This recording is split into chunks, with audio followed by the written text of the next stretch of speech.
ka rin maligaya sa langit dahil yung misis mo naglalalangoy dun sa impyerno eh. Kaya kailangan baguhin ang isip mo. Ganon ang sinasabi sa Biblia. Kulang po yung kung ang isang tao nahatulan na siya iligtas, ano po ang magiging buhay niya sa piling ng Diyos? Ganito rin po ba? Nagkakaroon ng mga gawain? Makakain din po ba siya? Magugutom din po ba siya? Inom? Ano po magiging piling niya sa buhay? Magiging buhay niya sa piling ng Diyos? Ang unang-unang sagot ko ron, yung kung kakain ba, iinom pa, basahin natin yung Apokalipsis. Kaya't sila'y nasa harapan ng luklukan ng Diyos. Sila'y hindi na magugutom pa, ni mauuhaw pa man, ni hindi na sila tatamaan ng araw o ng anumang init. Ayun. Sabi, sa primary information na sinasabi sa Apokalipsis, yung buhay doon, hindi ka na magugutom. Hindi ka na mauuhaw. Wala na kasing tiyan dun eh. Dito, kailangan natin ng tiyan to sustain life, ano? Pero doon, ang magsusustain ng life, yung power ng Diyos, na hindi na kailangan kang kumain para magmabuhay ka. Kaya doon, wala ng tiyan eh. Aalisin yun eh. Basahin natin, ha?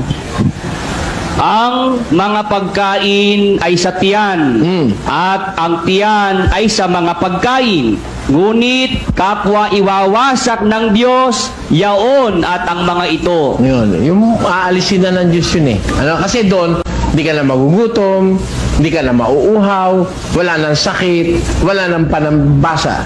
At papahirin niya ang bawat luha sa kanilang mga mata. At hindi na magkakaroon ng kamatayan.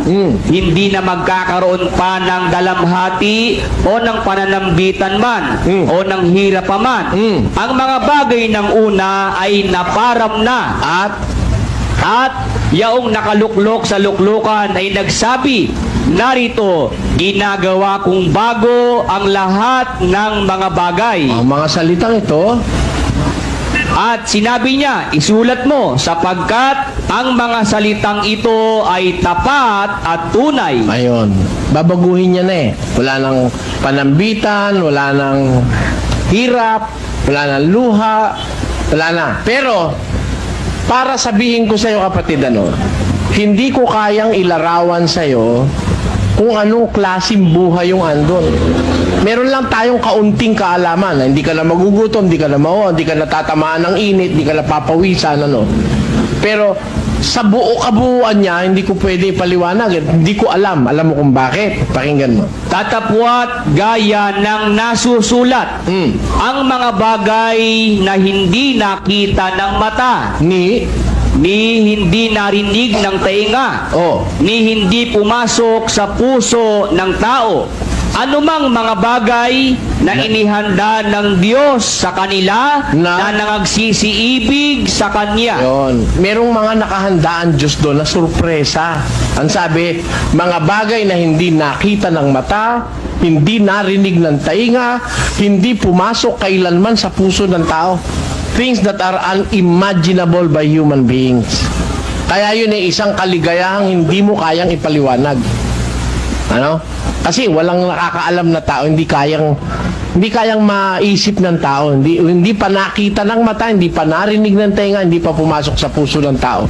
Ang mga bagay na ito, ang wikang inihanda ng Diyos sa kanila na nagsisiibig sa Kanya.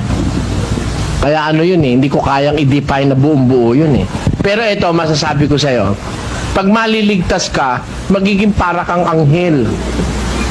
Parang spirit being, pwede ka pumunta doon sa mga galaxies, maglakbay ka kung saan-saan mong gusto, pwede yun. Nakahanda yun para sa mga lingkod ng Diyos eh. Isipin mo, bakit gumawa ang Diyos ng mga lalaking planeta, mga galaxies, mga bituin, lalayo, Para kanino? Wala namang naninirahan doon ngayon. Nakahanda yan para sa mga magiging dapat sa Diyos.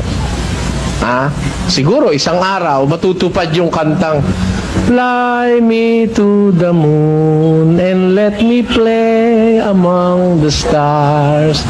Let me see what spring is like on Jupiter and Mars.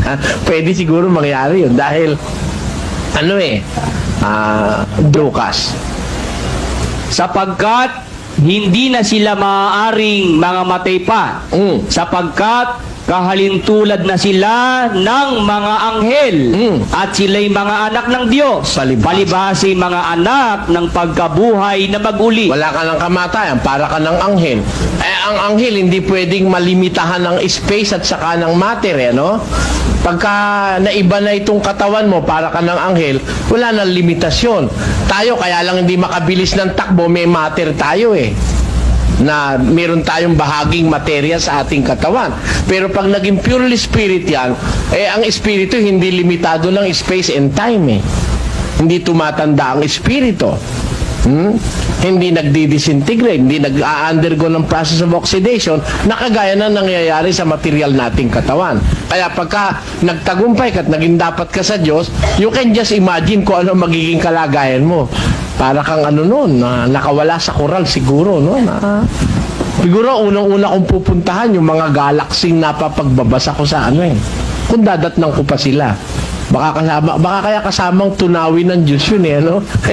Kasi sabi sa Biblia, gusto ko ring ipaalam sa'yo, yung 2 Korinto 4:18. Samantalang kami ay nagsisitingin, hindi sa mga bagay na nangakikita, kundi sa mga bagay na hindi nangakikita. Bakit? Sapagkat ang mga bagay na nangakikita ay may katapusan.